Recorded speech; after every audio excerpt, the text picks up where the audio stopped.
as a woman going into a male-dominated workforce, like people expect me to be different, and I do get that feeling of, oh, I'm not meant to be here. But it's also horrible to have to be in that situation. You think, oh, actually, I don't. I just pretend. I just mask it better.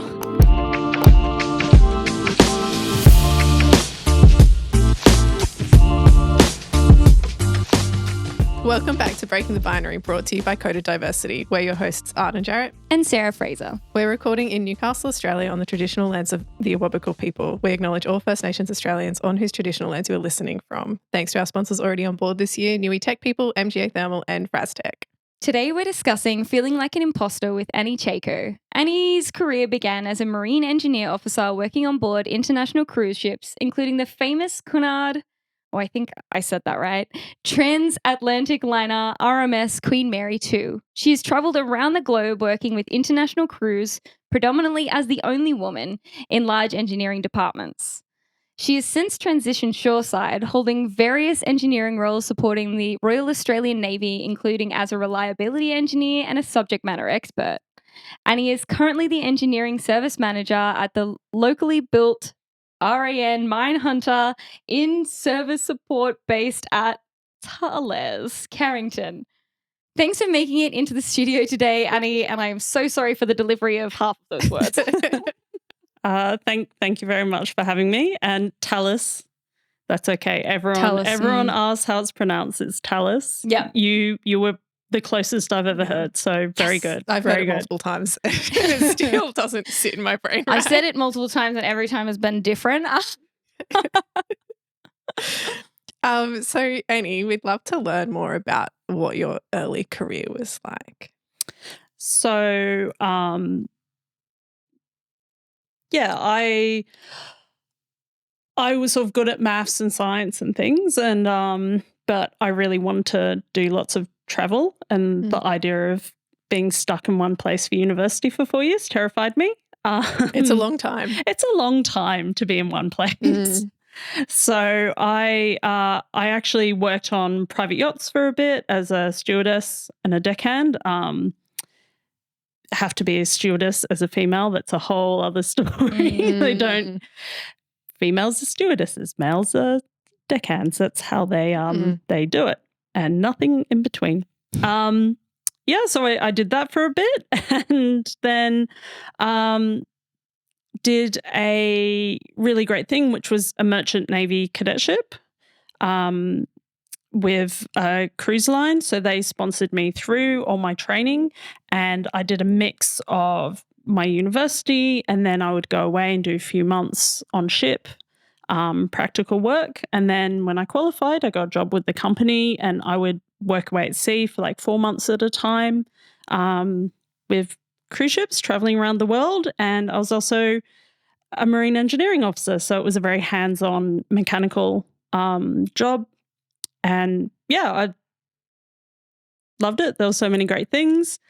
But eventually I did move back to Australia and got some shoreside roles, which sort of brought me to wonderful Newcastle.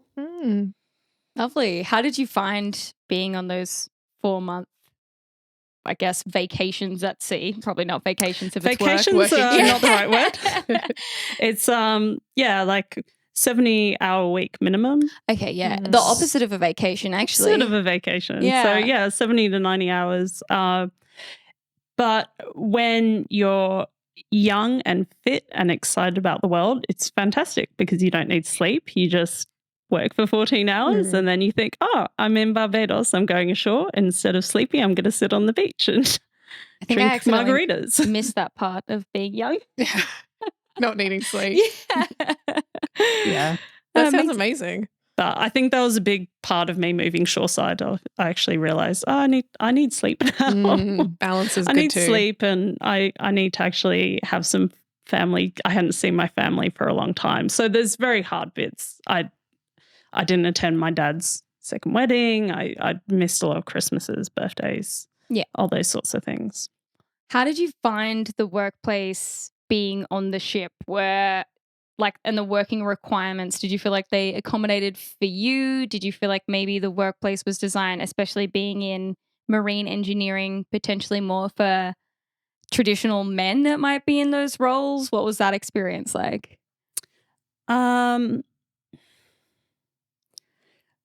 So I always feel like I have to be very careful when I say these sorts of things. Everything I could do I could do what I could do. I could do the job. There's absolutely no reason why there's no reason why you can't do the job.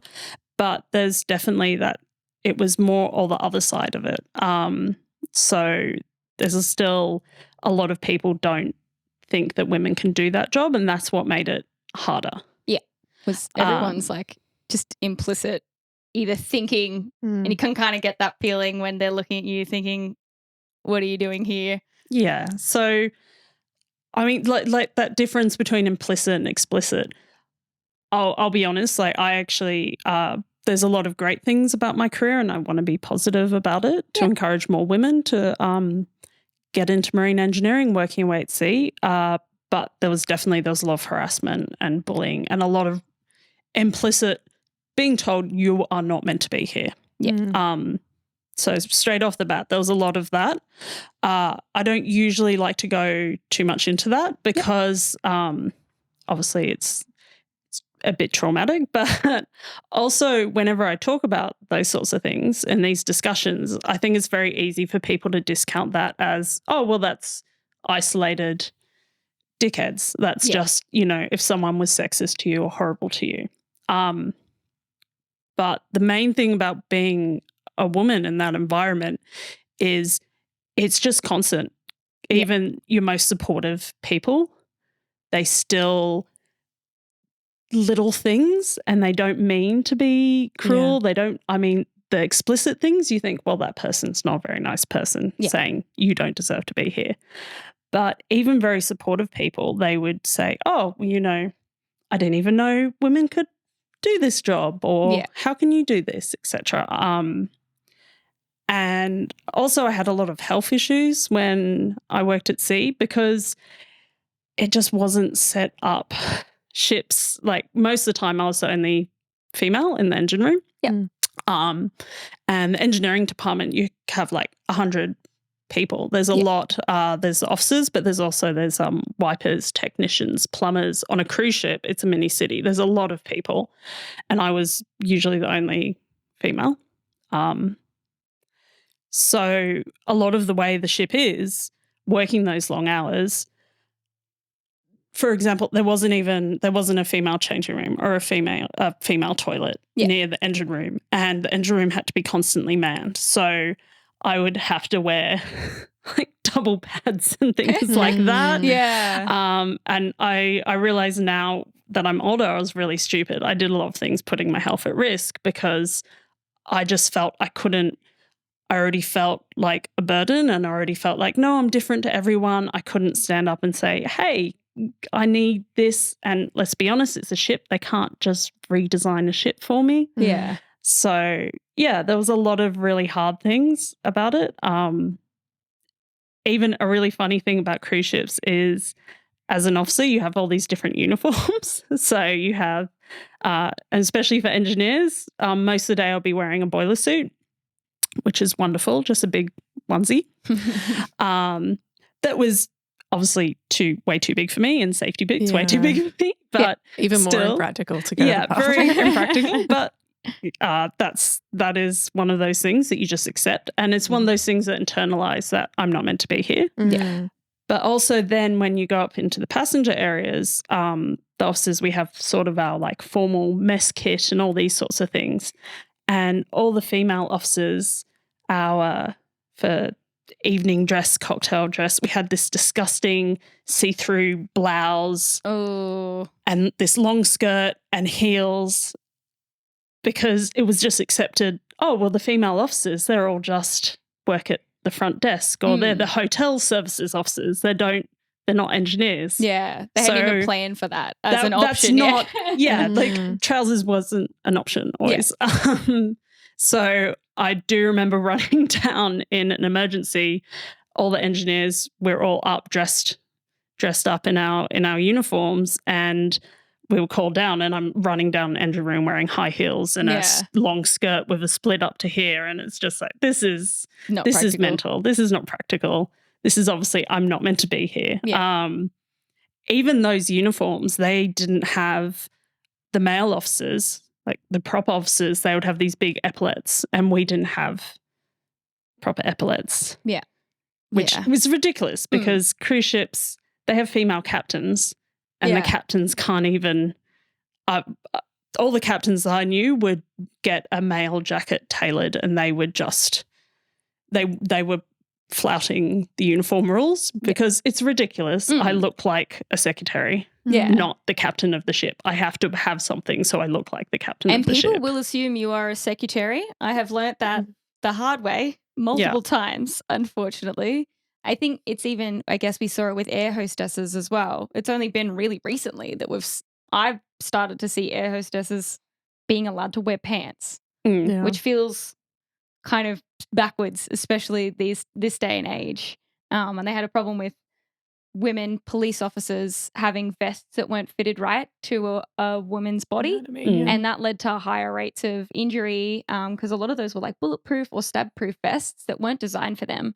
So it was either incomfortably tight or too loose and wasn't doing its job just because they'd never bothered to factor in women to those like more man-dominated lines of work. And it feels like you should start at the basics, right? That like considering women being there in the first place should just be something that's given. I know even at my uni, the engineering building didn't have a women's bathroom for a really long time because for a really long time, they just assumed they would never need one. The really horrible thing is these things happen for a really long time because as women enter those areas, it's part of that whole we feel like we don't belong. Yeah. So the fact that there's no toilet, we feel like we don't belong. All these little things, even the nicest person, we feel like we don't belong. Yeah. And the last thing you want to do, you internalize that. The last thing you want to do is draw attention to how different you are and how much. Or any needs you have. Yeah. Yeah. So it seems ridiculous, but saying, hey, can I have a uniform that will protect my life like my male colleagues? Yeah. That would have been hard for people to say. Well, I remember even I was part of a board of directors, and in the Constitution they had chairman written through the whole thing. And I felt ridiculous, even though I shouldn't have, asking them to change it to chairperson. Because I was like, I would like one day to be able to envision myself as the chair, but I will never be a chairman. I'll be a chairperson or a chairwoman. Even if we just drop the man altogether and just leave it as chair. Sure. But the fact is, like, instantly from the get-go, in the very constitution of this board, you've written me out of ever holding like a top leadership position. And that's something that they hadn't even thought of. They just thought, yeah, that's a standard constitution, that's fine. And it was only when I pointed it out and they kind of rolled their eyes at me like, always bringing like women's issues into these things. And I'm like, well, I wouldn't have to if you just spent 2 seconds thinking about it yourself. Like, I don't want to have to point this out to you.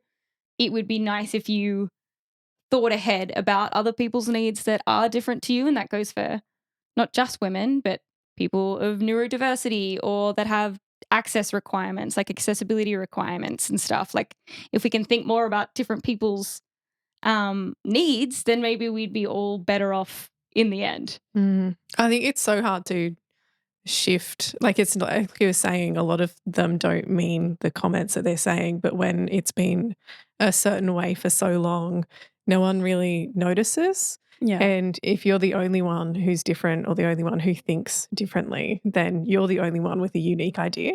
And then it just means that you're kind of outvoted.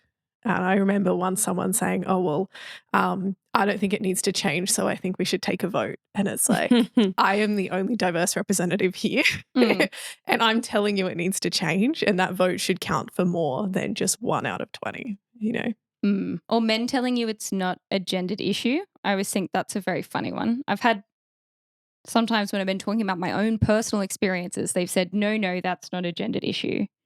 I'm like, I don't know how we're ever going to learn if we're like actively denying people's experiences. Like, we're not even at the point where we're willing to hear other people's points of view and experiences in workplaces that maybe aren't designed for them. Like we haven't gotten that far yet, which is really upsetting. And I know you mentioned earlier about people that are close to you doing or saying things that are kind of implicitly biased against your like right to be in a workplace. And I think that hurts even more in a lot of ways, because the explicit stuff's easy to brush off. You can say, hey, you're an idiot. I don't really care what you think. Exactly. Yeah. Whereas the implicit bias stuff is like, oh, I trusted you to respect me as a person, and you've made it really obvious that at some fundamental level, I'll never quite be on the same playing field as you.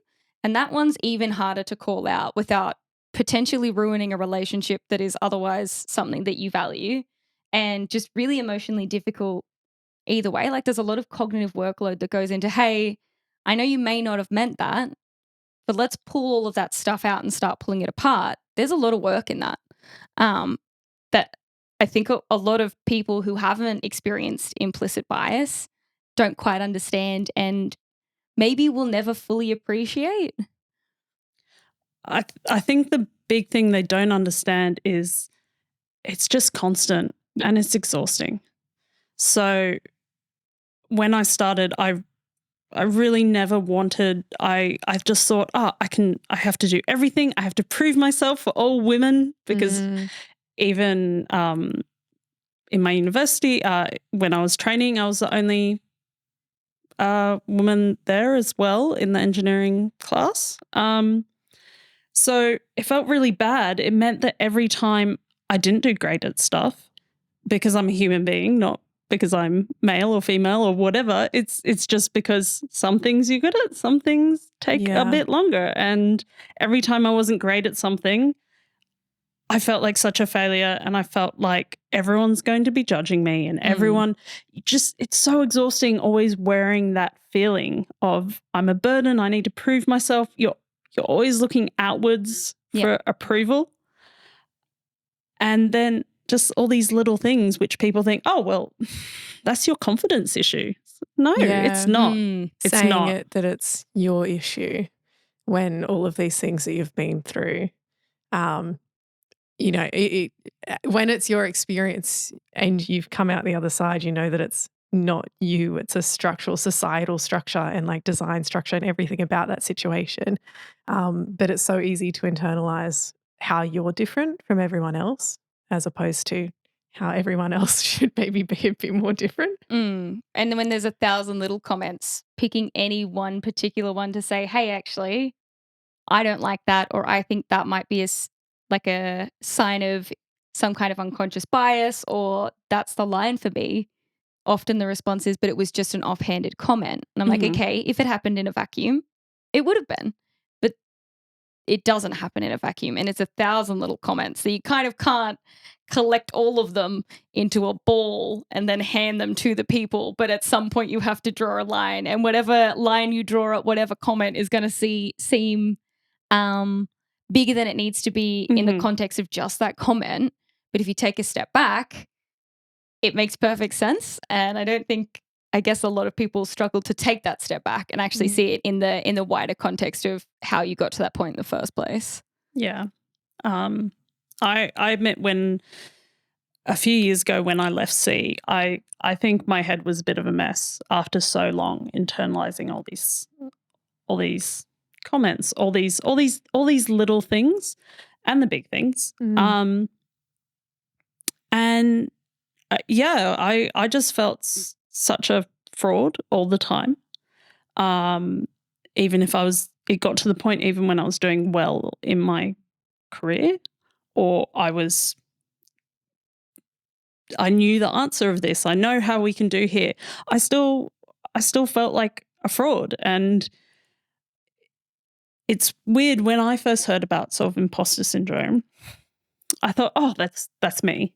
There's something wrong with me, because everyone else around me has this confidence, and I just feel like a little girl.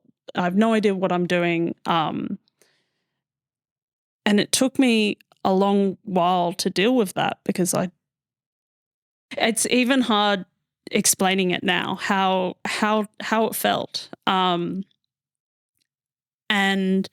I think a great thing about when I moved shoreside, I really started looking at myself, and there are actually all these great sort of in Australia, there's lots of these great programs for women to improve and trying to address that gender pay gap, gender skill gap, the gap in the fact that most men are in the top positions, women are in the bottom positions, etc. There's so many things out there, but I got really excited thinking, okay, great, this will fix my imposter syndrome. And I would hear from these people and I would just think, what the hell? Like it was crazy because you hear to these people, for example, there was this mentoring program that I joined, and the lady there, she said, we can talk about imposter syndrome. And she said, oh, the fact that you're all here and your companies have sponsored you to be here means you're all included and you're all wanted, so you shouldn't feel that way. And I thought, that's such bullshit. And it was like this light bulb moment. And I just thought, do you know what? No, this isn't me. And this is just because of all these other things, because it made me realize, her saying that, I was like, well, no, this is just something my company sent me on to tick a box. But the fact that you go to work and people call you diversity hire, all these other things, that's what makes your experience, not a one-off being sent on a mentoring course. Yeah. And it really made me realize, oh my gosh, I don't have imposter syndrome. There's not something wrong with me. I'm just reacting to my environment. Yeah. And if I didn't act that way, that would mean I would have very low emotional intelligence. I mistook confidence for just complete lack of awareness because I feel like the only way to be that confident in the way the environment I was in would be to completely have no idea what's going on around you. Yeah. So realizing that made me realize, oh, no, number one, I'm completely normal.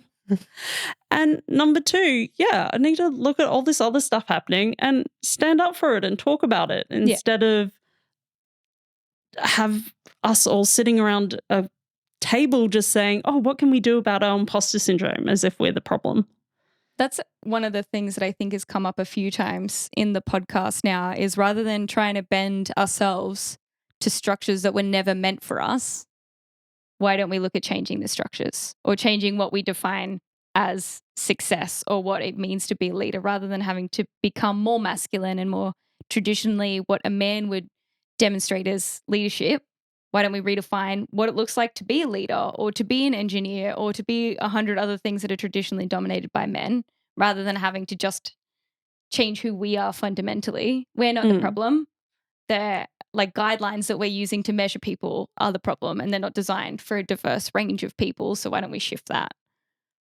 Yeah. It's great to remember that it was a completely natural response to the environment that you were in. And I think a lot of people who suffer with so-called imposter syndrome or feelings of feeling like an imposter is that, they are just, I guess, absorbing messages around them and design, which, is completely what humans are designed to do, because we're designed to be community orientated, and that just means that we take this all on board mostly, unless we're overconfident. Yeah. It's a whole other podcast in that. Yeah, we will have an episode on confidence versus confidence. Speaking of emotional intelligence, I feel like that's a good pivot into our next question, which is that you were different to a lot of your colleagues, and a lot of that comes down to, I'm guessing you had a very high emotional intelligence, as well as a lot of the other traditionally soft skills. And I hate calling them soft skills, but women are socialized differently. That means we tend to be more sociable, more emotionally in touch. Were there advantages to your differences? I know there were. Let's hear about them.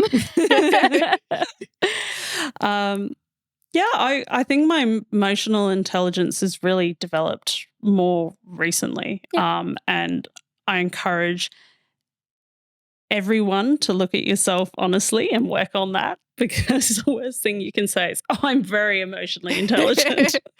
I've achieved you it. might need to have another look there. But yeah, definitely. I think the great thing about my realization, the whole idea of imposter syndrome, it's not you, it's just everything else is very depressing. Yeah. So I think a great way to look at it as if you're feeling this way, you don't fit in, that's because you're different, and that's a wonderful thing. Yeah. And when I look back at my career, there were lots of times I was a lot better than my peers, but I don't remember those times. I just remember the not so great times. And one of the great examples was as part of my training, we would do a firefighting course on the ships. The officers, like I said, not a holiday. You do hold a lot of different roles, and one of them for the engineers are the firefighters on board. Which firefighter, as soon as you hear that, you think of big, bulky dude holding coming a puppy in in a calendar. I mean, or whatever else. Yeah. Yeah, I don't have that calendar.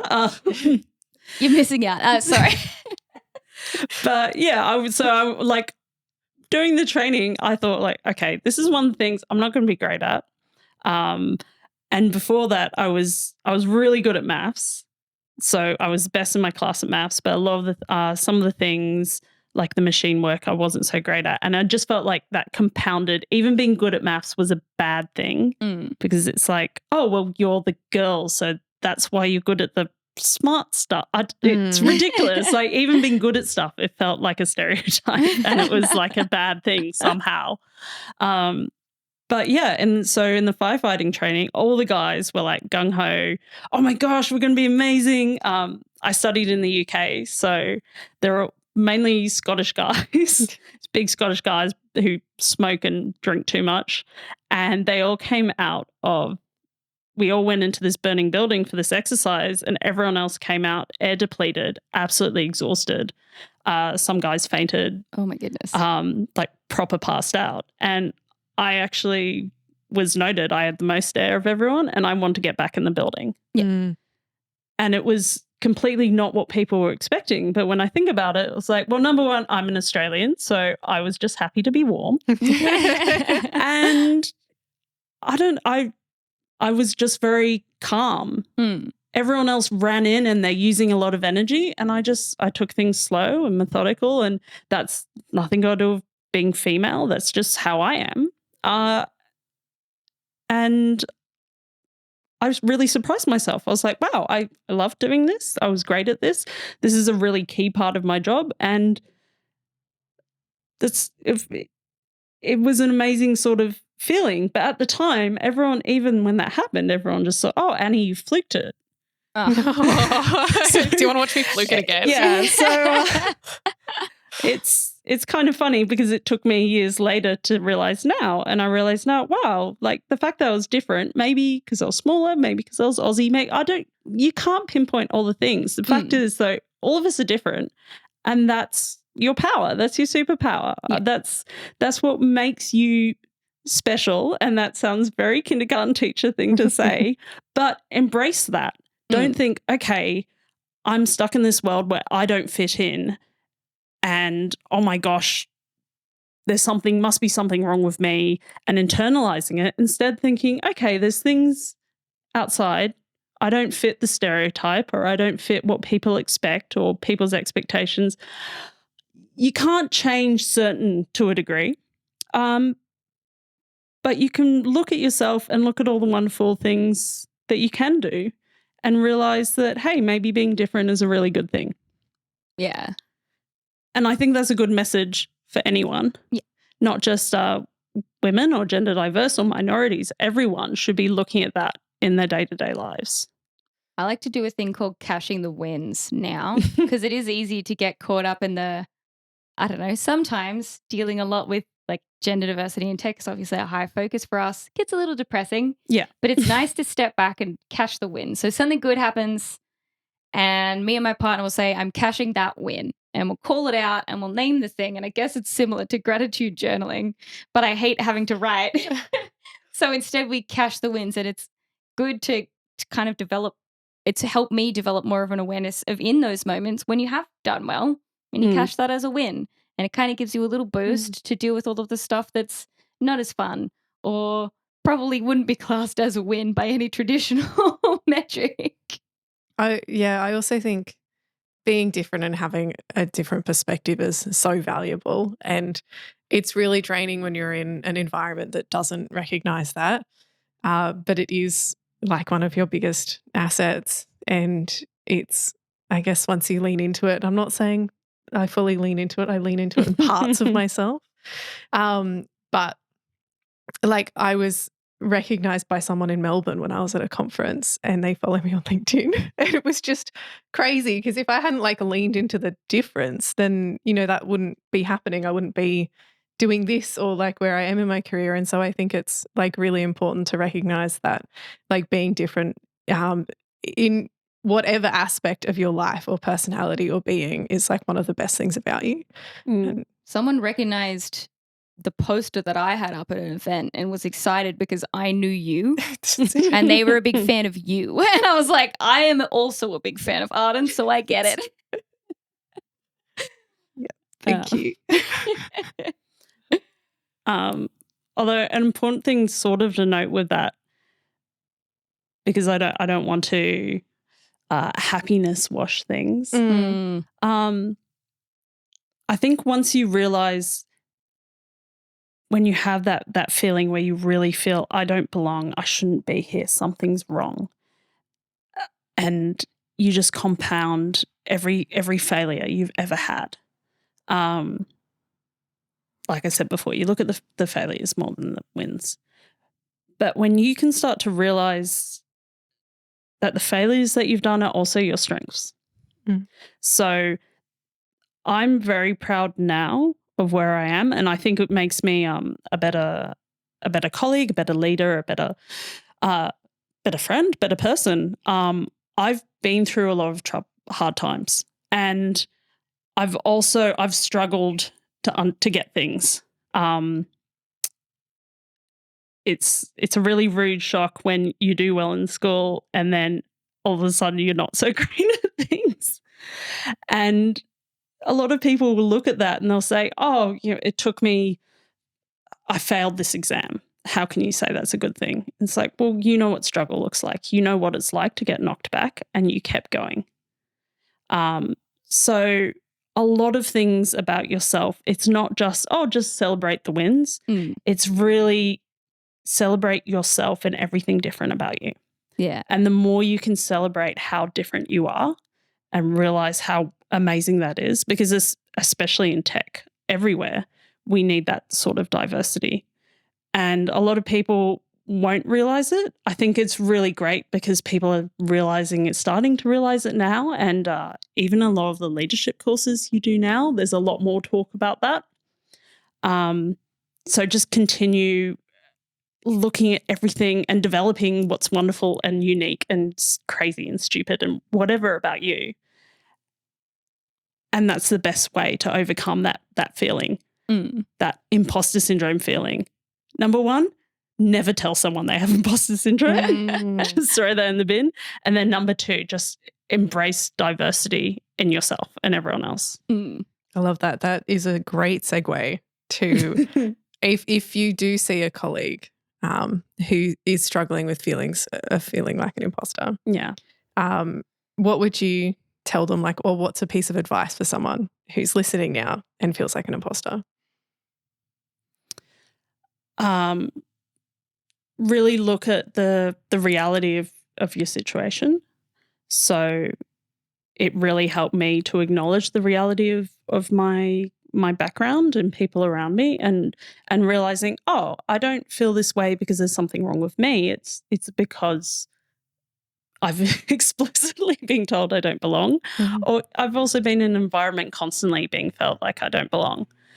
And that can be hard, but by looking at that reality, then you can also acknowledge the realities of the fact that, okay, yes, I'm different. There's things which don't think I belong, but I can do stuff to change that and I can bring something new and exciting to the world. Yeah. So I have value. being You confident. can never be an imposter being yourself. It is weird trying to like lean into what you have. And that's a journey for everyone, I guess. Like fully understanding what it is that you offer and backing yourself Yeah. is easier said than done. With all the imposter syndrome stuff, it's like, oh, you stressed? Don't. Just don't do it. I think It's the like, worst piece of advice I've ever had is fake it till you make it. And I give people that piece of advice. This is good feedback. but I used to get that a lot when I was younger and I really felt it. And it's really hard because then you wake up 10 years later and you're like, I'm doing the fake smiling, but I'm really not feeling When does the make it happen? I've been faking it a long time. And do you know what? The faking it's exhausting. Putting on your human skin is what I like to call it. Although other people don't use that terminology, I define it as, you know. It's a great visual. Yeah. When you have to pretend to be like what you define as. What are you, Sarah? I'm sorry. That's a fun fact for many episodes down the line. Not a lizard person. Wink. This Slovene niche Doctor Who reference. But it is hard to take a step back and be like, oh, well, maybe I don't fit this traditional mold of what a good tech person or a good engineer should look like. What are my strengths? What do I like doing as well? And what do I enjoy about myself? Are two important things that are really hard to get a clear read on while you're in your own brain. Yeah. At least I find. But they're two of the most important things you can understand about yourself and fully back yourself, because especially environments where no one else is going to give you that much encouragement. Unfortunately, you do have to, and backing yourself is, again, not a good piece of advice. Just do it. Just have confidence. Just do it. Yeah. But, you know, leaning into your difference as a strength rather than a weakness is so important. And fully, I don't know, I try to back myself, which, again, not a good piece of advice, but just everybody do it. But also, if someone comes to me with those feelings as well, acknowledging that their feelings are real, having these conversations, just having no judgment. I think having these conversations are great. I really love what you guys are doing, building this community, because that's a brilliant space as well. Just the more community and safe places you can find where you can just talk about these sorts of things. That's exactly why we're here, because it was like the only woman in the organisation. I'm sure other people probably feel like they're different and like they're not being heard. And so I was like, how about we all just kind of group together? It's nice to talk to people that have a more inherent understanding of your experience as well. I do find, as we mentioned before, often when you're talking about it to other people that may not have experienced, say, even gender bias in a workplace, they don't get it. Or they say, oh, I've experienced like that too. Everyone has imposter syndrome. It has nothing to do with how you're treated as a woman in the workplace. And it's such a weird thing, like speaking about validating people's emotions when people come to you with feelings like that, rather than saying, no, you shouldn't feel like that. You're amazing. Like just a simple shift to, I totally understand why you're feeling like that and that's valid. How about we look at these things? Like it's such a simple, like, you know. Just being able to say, tell me more. Yeah. Like just hearing, letting them speak, I think is the best thing you can do. Holding a space for that rather than making them holding a safe space for that. And I'm not a doctor, I'm not a psychologist, so but I have a bit of a problem with the word syndrome for it, because it is hard, because it is a very human experience, that feeling of something's wrong. I'm like an imposter in my whole life. So it is normal to want to say, oh, that's normal, everyone feels like that. Just don't. Just don't. Everybody. It's very conflicting. Everyone feels like that, but there's something wrong with you. Yeah. It's a very confusing feeling to go through. But a lot of the time, especially it's the whole syndrome, it's like there's something wrong with you. And the word imposter syndrome is thrown around a lot for women Yeah. in male-dominated workplaces. And it's just ridiculous because so many times people are just having a human response. It individualizes it. I've got a quote from Harvard Business Review that Ooh. says, imposter syndrome directs our view towards fixing women at work instead of fixing the places where women work. Yeah.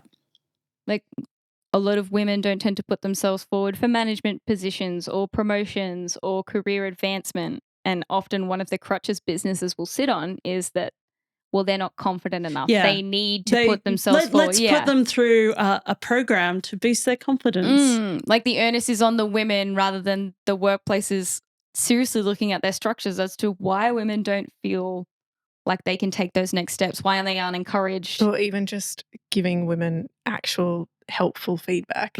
Yeah. Because, there's so many things where we just get given less tools to advance. We have to fight more for it. Cool. Sad days. Annie, do you still feel like an imposter? I would never say I have imposter syndrome now. I still have those feelings sometimes where I think, what am I doing here? Am I smart enough? Am I this? And that's okay. I sit with those feelings, but I don't let them control me. I just sit with them and think, hey, I'm feeling that because I am not completely devoid of any humility at all. And that's a good thing that I'm stopping here thinking that. And the more I've sort of thought about what the ideal leader or the ideal engineer or ideal person should be, it's someone who can stop and question themselves in that way. And I think, oh, wow, I'm actually really happy that I sometimes think, hey, what am I doing here? I'm not smart enough. And then I think, well, that's good that I'm just thinking that. Yeah, you're not sitting that there shows that I self-reflect and that I can think of these things. So it's not about putting a positive spin on everything. It's just about acknowledging how wonderful it is to be human, how wonderful it is to be different. And even some things which we might think of as very negative, it's a powerful tool for you. It actually can make you a better person if you can really harness that power. Yeah. I think that's such a great point, is being able to sit in the discomfort and being okay that those thoughts come up. I know a lot of people struggle, and like me personally, one of the key steps that I had to take in my own mental health journey was being okay with feeling bad. And that was really hard because I was like, no, put it in the pit. It's all good. Everything's fine. And obviously the pit is a pit. Things creep out. It's a terrible place to keep stuff. Just like learning to sit with the discomfort and learning to just take those thoughts as more of a passive observer of where you're at and why you feel that way is a really important skill that I think often goes underrated. I love, Annie, that you kind of go past it's fine that I'm having these feelings and I'll accept it. You go all the way into like, this is why it's a good thing that I'm feeling these like perhaps perceived negative or uncomfortable emotions. And like I've already written down a couple of things. It's like, shoot. No, but I always find it amazing listening to you talk because like, I think you do just have this way of turning things around and my head is like, whoa, it's so cool. And yeah, I think the fact that like anything can be viewed as a strength, and like that's what one of the things I wrote down was that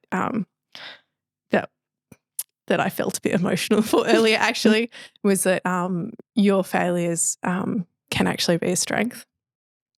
So yeah, I think we went through a really big workplace thing last year, and I think that could have been perceived as a failure. And I knew going forward it's something that will be really good on my CV, but it's also like it's really hard to view it with the acceptance of how it feels, but also saying it's like a massive strength that we've been through that and that I've been through that. And not only the skills acquired, but like all of the experience and the learning too. Yeah. When I think about what I value and respect most, kindness and empathy are the number one things. And throughout my career, I had all sorts of different people I worked with. And the people that had the kindness, patience, empathy, those were really amazing people that I will always respect. And I think the way you develop those is really, it's going through some tough things and being able to grow from that.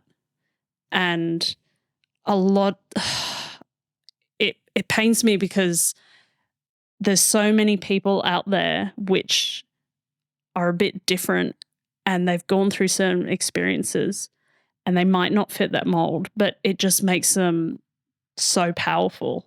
And they have this power that like they're not tapping into because they're too busy trying to fit some other mold or beating themselves up for not fitting into it. When really it's like, yeah, you could be like everyone else, but why would you do that? Yeah. Like everyone else is already doing that. They're doing that. Done. Yeah. and I think it's terrible as well because I think everyone feels this. Men feel it a lot as well. This horrible idea of what masculinity is and things like that, because we've come out of this era of what's expected of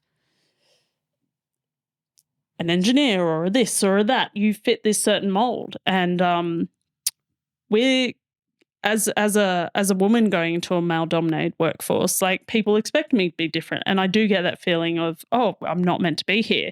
But it's also horrible to have to be in that situation. You think, oh, actually, I don't. I just pretend. I just mask it better. Yeah. Because because everyone thinks I'm one of the lads or I'm one of this. And they probably they don't get the opportunity to really be pushed to develop their own strengths and their own identities. I also think that in those, like, they have a typical idea of what it means to be a man as well, and that often comes at the detriment of men's mental health, their ability to be emotionally vulnerable and deal with whatever feelings are coming up for them as well. So as much as it would be great to get more women into engineering for women's sake, I think it's a benefit to everyone. Like creating a safer environment where they can live more authentically to themselves would be such a large benefit. And I think it would start to tackle some of those really insidious issues that you see with the typical masculine culture as well. Yeah, it's very important. Celebrating diversity, people think of a lot of like as a HR poster. It's like, it looks good, but was it really do? But when you celebrate diversity, you're really celebrating everyone's difference. Yeah. And they're right to be different. And that helps everyone's lives. It doesn't just help the minorities or in that situation, or it helps everyone because they feel like they can be authentically themselves. They have that safe space. I guess I think about this a lot coming from my background as well, because the problem with seafarers, there's a very high suicide rate. And it's mainly male, and it's because it's very hard when you're working in that environment. You're out at sea, working very long hours. You have this expectation of what you're meant to be. And if you're holding that inside, that you don't feel you belong, sometimes that feels like the only way out. Yeah. And you cut off from a lot of your support networks or family and things that you would experience while you're at home as well, which is extra tough. Let's not hit there. I was bringing the downer down. End of podcast. Goodbye, everybody. But again, it's just great. This is a safe space. We can talk about all these things, and we can really, by talking about these things, we can really understand that diversity is not just something on a poster. It's something we really need to live our lives by, because everything can be better. Mm. We can have better businesses. We can have better families. Everything can be better if we celebrate the differences in that way. Was that a nice? Yeah, so it's a nice wrap up. Try and positively spin away. So everyone embrace your differences, celebrate them, encourage others to be different, celebrate others being different. Yeah. That's beautiful. Thank you so much. Thank you for having me. It was so good. We'll link some of our favourite articles we found during this research for this episode in the description, and not some of the ones that we didn't love. You'll also find our website, codeddiversity.org, LinkedIn, Meetup group, and Instagram. Please follow us on all of the platforms to stay up to date with our community. And don't forget to leave us a good review or recommend this podcast to your friends and share it online. And Sarah, would you like to depart any random facts of wisdom upon us? I'm jipping out. I feel like maybe I've already said this, but I have a really fun fact about, okay, fun's probably a stretch, but Tasmanian cave spiders, they only live in Tasmania, and they have these egg sacs, and the egg sacs, they're in the egg sac for like 9 months, like an almost human incubation time. And because they're in there so long, the egg sacs have really cool antifungal properties about them to keep the eggs safe while they're incubating in a moist cave. And I just think that's really sick. In a good way. I'm sure a listener will update us if we've already used that fact. If anybody wants to get a photo of a Tasmanian cave spider in its egg sac, I went to Tasmania last year and I have one. So, there you go. DM LinkedIn Sarah. me about it. Yeah. All right, goodbye.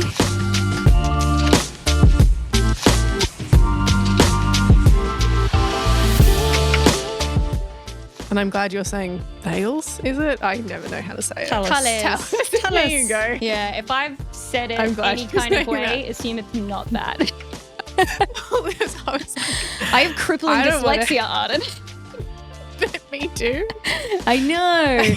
We actually managed to select all of the people in Coded Diversity have dyslexia, which is horrible because who's going to do our proofreading? We need someone to proofreading.